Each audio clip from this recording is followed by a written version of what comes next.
ফের গুলির শব্দে কেঁপে উঠল রাজধানীর মিরপুরের জনপদ। প্রকাশ্যে এবং সিনেমাটিক স্টাইলেই টার্গেট করে গুলি করা হয় স্বেচ্ছাসেবক দলের নেতাকে। গুলি করে পালিয়ে যাওয়ার সময় স্থানীয়দের ধাওয়ায় অস্ত্রসহ পাশের একটি মসজিদে আশ্রয় নেয়া হামলাকারী যুবককে পুলিশের কাছে সোপর্দ করেছে বিক্ষুব্ধ জনতা।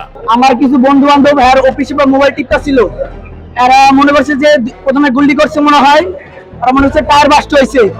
এর ভিতরে নাইমা দেয় কি আমার ভাই সিঁড়ির ভিতরে শুয়ে রয়েছে। রাজধানীর মিরপুর 10 নম্বরের সেনপাড়া পর্বতা এলাকায় রাত 9টার দিকে ঘটে এই চাঞ্চল্যকর ঘটনা। আমরা না সবাই সুন্নত করতেছি এমন টাইমে হঠাৎ করে হইচই শুরু হয়ে গেল। পরে আমরা ছায়া দেখতেছি যে বাইরে থেকে সবাই বলতেছে যে এখানে নাকি একজনের গুলি করছে। অনেকক্ষণ দৌড়ে আইছে, ওই ফলপট্টির দিক থেকে দৌড়ে আইয়া এই মসজিদে ঢুকছে। মসজিদে ঢুকে কে জানি পাও ধরতে আছে, পাও ধরছে পর এর মধ্যে তো হেরা দেখে লাইছে।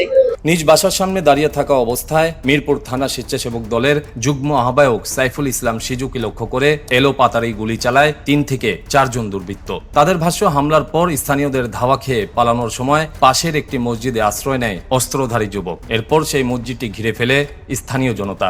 ঘটনাস্থলে মিরপুর মডেল থানা পুলিশ এসে উপস্থিত হলে শান্ত ভুইয়া নামের সেই যুবককে পুলিশের কাছে সোপর্দ করে বিক্ষুব্ধ জনতা। এ সময় ঘটনাস্থল থেকে বিভিন্ন আলামত সংগ্রহ করতে দেখা যায় সিআইডির ক্রাইম সিন ইউনিটকে। হামলার নেপথ্যে রাজনৈতিক বিরোধ নাকি পারিবারিক শত্রুতা তা এখনো নিশ্চিত নয়। আটক যুবককে জিজ্ঞাসাবাদ সহ ঘটনার মূল কারণ উদ্ঘাটনে তদন্ত শুরু করেছে পুলিশ। একটা অস্ত্র আইনে মামলা হয়েছে, পুলিশ বাদী হয়ে আসামির হেফাজত থেকে রিভলভার এবং তাজা গুলি এবং কিছু গুলির খোসা উদ্ধার হয়। এই সংক্রান্ত একটি মামলা রেকর্ড হয়েছে।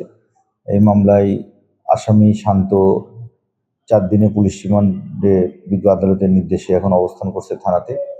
আমরা তাকে জিজ্ঞাসাবাদ করে মামলার পরবর্তী বিষয়গুলো এগিয়ে নিয়ে যাব।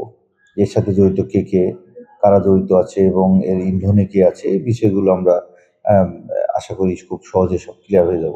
এবং তার স্ত্রী বাদী হয়ে আরেকটি হত্যা চেষ্টা মামলা আবেদন করেছিল, আমরা মামলা রেকর্ড করেছি। আমরা এখন পর্যন্ত এটা ব্যবসায়িক কিছু দ্বন্দ্ব আছে এবং সেজুর সাথে কথা না বলে, সে যেহেতু অসুস্থ, তাকে জিজ্ঞাসাবাদ না করার মতো এ বিষয়ে সুস্পষ্টভাবে কোনো কিছু পাওয়া যাচ্ছে না। স্বেচ্ছাসেবক দলের নেতাকে প্রকাশ্যে গুলির ঘটনায় আতঙ্ক বেড়েছে মিরপুর জুড়ে। এছাড়া জননিরাপত্তা নিয়ে নতুন করে উদ্বেগ তৈরি হয়েছে এই জনপদে। আমরা অনেক কষ্ট করে ভাই, আর যদি না দেখেন ভাই আমরা কিন্তু বাঁচবো না ভাই। আরে ভাই বাই করতে হইব ভাই, ও আমাদের কই জায়গা দেয় না ভাই, অনেক বড় কই জায়গা দিছে ভাই। Imran Khan, the news, Dhaka. দেশে দেশে সবার সাথে দ্য নিউজ।